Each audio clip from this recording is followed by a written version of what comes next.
In our first lecture, we introduced the concept of nihilism. We traced its history, explored its significance, and distinguished four main types: moral, epistemological, cosmic, and existential nihilism. Among these, we identified existential nihilism as the most encompassing. Defined as the conviction that life is meaningless, that existence lacks any identifiable purpose. Today, we take the first steps toward understanding Nietzsche's ideas about this condition. Specifically, we will explore why human beings feel such a deep need for meaning, how this need is connected to suffering, and why, throughout much of history, people have located that meaning in a reality beyond this earthly one. It is a question that has haunted humanity across cultures and ages. Why do we need life to have a meaning at all? Other animals appear content to live, eat, reproduce, and die. But humans ask, why am I here? Why must I suffer? What purpose does all of this serve? Nietzsche was profoundly sensitive to this uniquely human condition, and it is here that we begin. Nietzsche once wrote in The Gay Science, "Gradually, man has become a fantastic animal that has to fulfill one more condition of existence than any other animal. Man has to believe, from time to time, why he exists. His race cannot flourish without a periodic trust in life." This observation points to a fundamental truth. For human beings, food, shelter, and safety are not enough. We must also believe that our existence serves some greater purpose. The anthropologist Ernest Becker highlighted this need in his work The Birth and Death of Meaning. He described cases where indigenous tribes, upon contact with Western society, lost their traditional sense of purpose.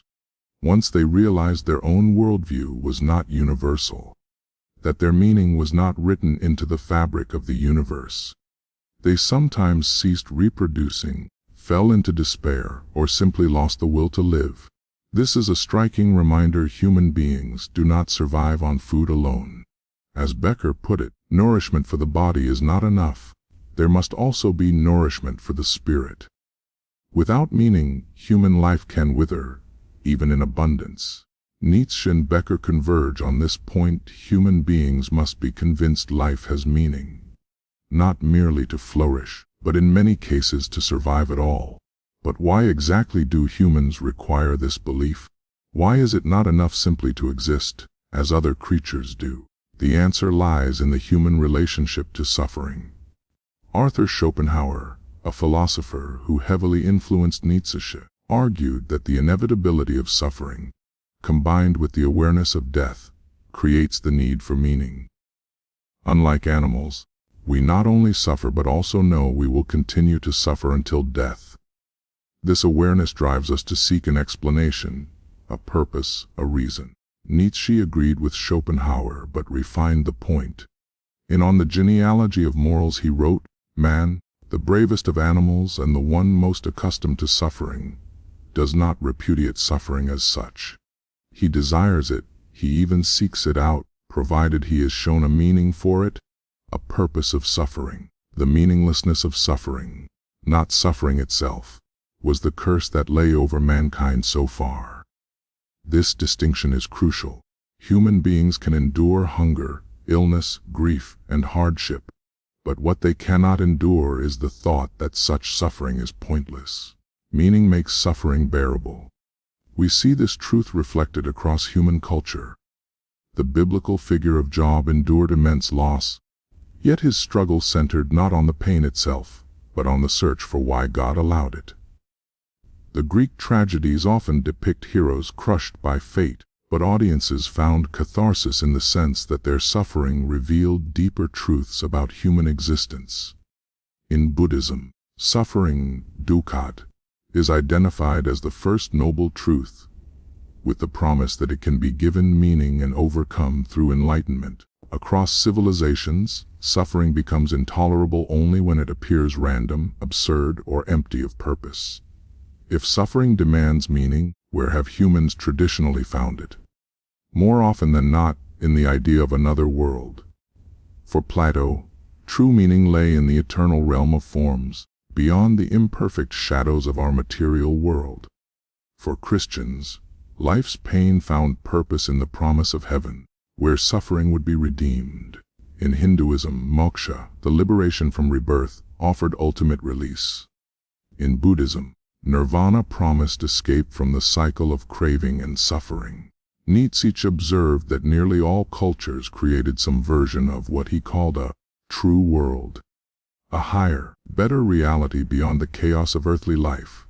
This strategy made sense, for when one looks honestly at life as Goethe once described it, as the perpetual rolling of a rock that must be raised up again forever, existence can appear unbearable, but in rare moments of bliss, joy, or serenity, humans glimpsed something that felt higher, purer, and timeless.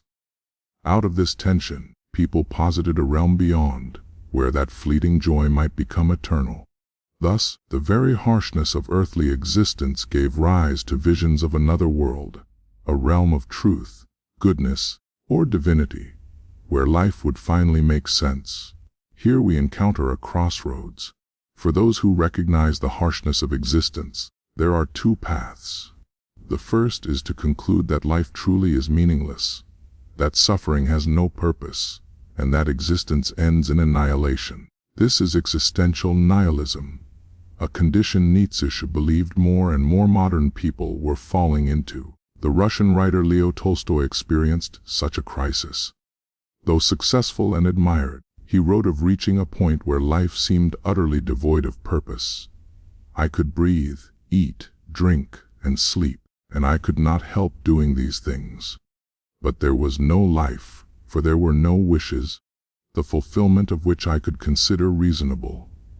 I knew this to be a delusion, that there was really nothing to wish for. The truth was that life is meaningless. Tolstoy described this realization as reaching a precipice, with nothing ahead but destruction. It nearly consumed him. The second path, historically the more common, is to condemn this earthly life as inferior, deceptive, and temporary, and to posit instead a true world. Nietzsche described this as an escape mechanism. In The Will to Power he wrote, "An escape remains to pass sentence on this whole world of becoming as a deception, and to invent a world beyond it, a true world." Such true world theories, whether in Christianity, Platonism, or other forms, have historically helped people endure. By imagining a superior reality, suffering is given a purpose. It becomes a test, a preparation, or a path to something greater. The American philosopher William James echoed this in The Varieties of Religious Experience, noting that what humans truly seek is a good that will not perish, a life not correlated with death, a health not liable to illness. Nietzsche recognized the power of this strategy. Belief in another world could, and often did, keep people from falling into nihilism.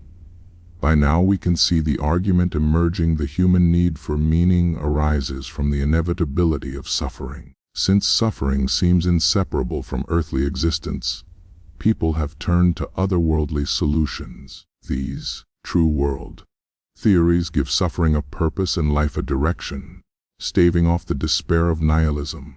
Yet Nietzsche warned that such theories were ultimately illusions. They did not solve the problem, but merely postponed it.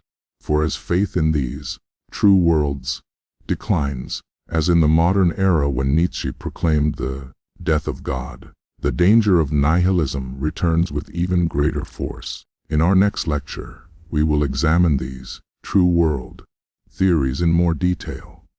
We will see their variety, their subtlety, and the reasons Nietzsche believed they could no longer serve as a foundation for modern humanity. And we will prepare to confront one of Nietzsche's most provocative claims, that nihilism is not a truth to be accepted, but a disease to be overcome.